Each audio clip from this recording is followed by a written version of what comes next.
اس نے بچے کو دیکھا، کہا یہ بچہ کہاں سے آیا؟ کہا یہ بتا اس کو چھوڑ کے کہاں آیا تھا؟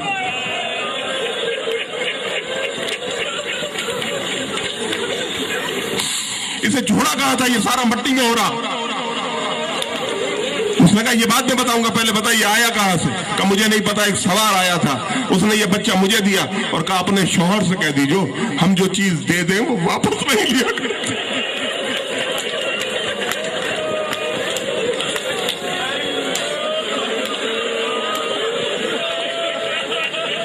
اور آپ کو سلامت رکھے، سوائے غم حسین کے کسی اور غم میں نہ رلا ہے۔ ہاں جوان بیٹے والے باپو اور محترم ماؤں، خدا تمہیں تمہارے جوان کا چہرہ دکھائے۔ جس سال علی اکبر پیدا ہوئے اسی سال شاہ حلب کے ہاں بھی بیٹی پیدا ہوئی۔ اس نے حسین کو مبارکبادی کا خط لکھا کہ فرزند رسول، تیرے گھر میں ایک چھوٹا سا رسول مبارک ہو، تیرے رسول کی صورت محمد کی صورت جیسی۔ حسین میرے ہاں بھی ایک بیٹی ہوئی، تیرے بیٹے سے میری بیٹی کا کوئی مقابلہ نہیں، مگر چاہتا ہوں کہ میری خوش نصیبی ہوگی اگر تو اپنے بیٹے کی کنیزی میں میری بیٹی کو قبول کر لے۔ حسین نے خط پڑھا، آنکھوں میں آنسو آ گئے۔ قاصد نے کہا مولا کیا کوئی غلط بات لکھی؟ کہا نہیں، محبت لکھی۔ وہ جواب لکھو۔ جواب لکھوایا، کہا شاہ حلب تیرا شکریہ، تو نے ہمیں مبارکباد دی۔ ہم نے آج تک اپنے دروازے سے کسی کو خالی ہاتھ نہیں لوٹایا، ہمیں تیری پیشکش قبول ہے، مگر ایک شرط کے ساتھ کہ ہم علی اکبر کی شادی اس وقت کریں گے جب اکبر 18 سال کا ہو جائے۔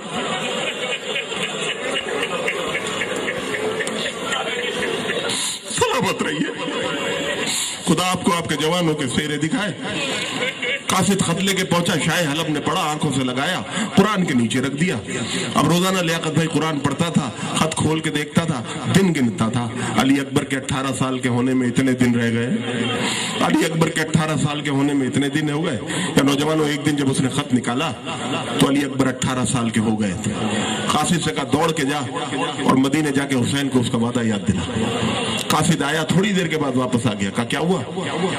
کہا میں گیا تھا مدینے، بنی ہاشم کا محلہ ویران پڑا ہوا، میں نے لوگوں سے پوچھا حسین کہاں ہے، تو کہا کربلا چلے گئے۔ شاہ حلب نے کہا تو گھر میں بیٹھ، زوجہ سے کہا ہم کربلا چلتے ہیں حسین سے بات کر۔ دونوں کربلا آئے۔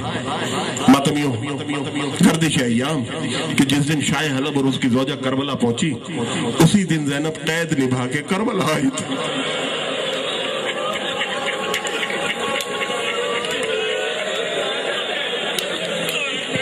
سلامت رہیے، خدا رحمت نازل فرمائے بلند ہوتی ہونے والی آوازوں پر۔ اس نے چاروں طرف دیکھا، کچھ بے نام و نشان قبریں تھیں، کہ یہاں حسین کہاں ٹھہرے ہوں گے۔ یا ایک قبر پہ دیکھا ایک بی بی ہے جو بڑا تڑپ کے رو رہی۔ شاہ حلب نے اپنی زوجہ سے کہا جا کے اس سے پوچھ، اسے پتا ہوگا حسین کہاں ٹھہرے۔ وہ آئی آگے اس قبر کے پاس، جو بی بی رو رہی تھی اسے سلام کیا۔ جیسے ہی سلام کیا اس بی بی نے غور سے دیکھا۔ اس نے کہا بی بی غور سے کیا دیکھ رہی ہو؟ سننا غیرت مندو، کہا اتنا غور سے کیا دیکھ رہی ہو؟ کہا غور سے دیکھ رہی ہوں کافی عرصے کے بعد زینب کو کسی نے سلام کیا۔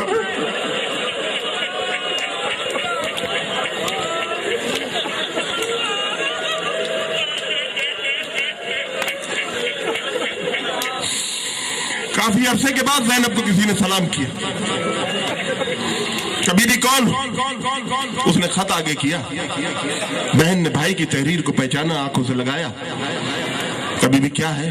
کہ حسین نے وعدہ کیا تھا علی اکبر 18 سال کا ہو جائے گا تو ہماری بیٹی سے اس کی شادی کر دے۔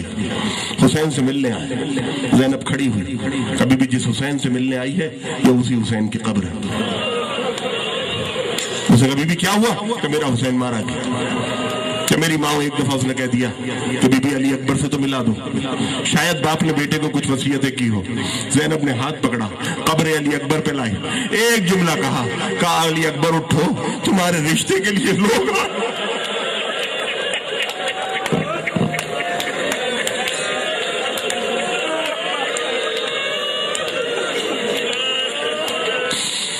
مولا آپ کو سلامت رکھے، سوائے غم حسین کے کسی اور غم میں نہ رلا۔